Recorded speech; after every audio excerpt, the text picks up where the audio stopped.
और मौसम की खबर से आपको आगाह करते चलें, 20 जून के दौरान मुल्क के बेशतर मैदानी इलाकों में मौसम शदीद गर्म रहने का इम्कान। अवामुल इंसान बिलखसूस बच्चों, ख़वातीन और बुजुर्ग शहरियों को एहतियाती तदबीर इख्तियार करने का मशवरा। दिन के दौरान ख़ास तौर पर दोपहर और बाद अज़ां दोपहर धूप में कम से कम निकलें और पानी का ज़्यादा से ज़्यादा इस्तेमाल करें। जुम्मे के रोज़ मुल्क के बेशतर इलाकों में मौसम गर्म और खुश्क, जबकि मैदानी इलाकों में दिन के दौरान शदीद गर्म रहने का इम्कान।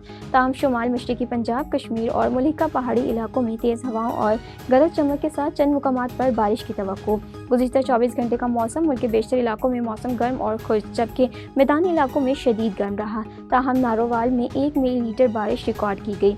आज रिकॉर्ड की गई ज़्यादा दर्जे हरारत सिबी, जैकबाद 39, दादू 48, दालबंदीद, खैरपुर, मोंजेदोड़ो और रोहड़ी में 47 डिग्री सेंटीग्रेड रिकॉर्ड की गई।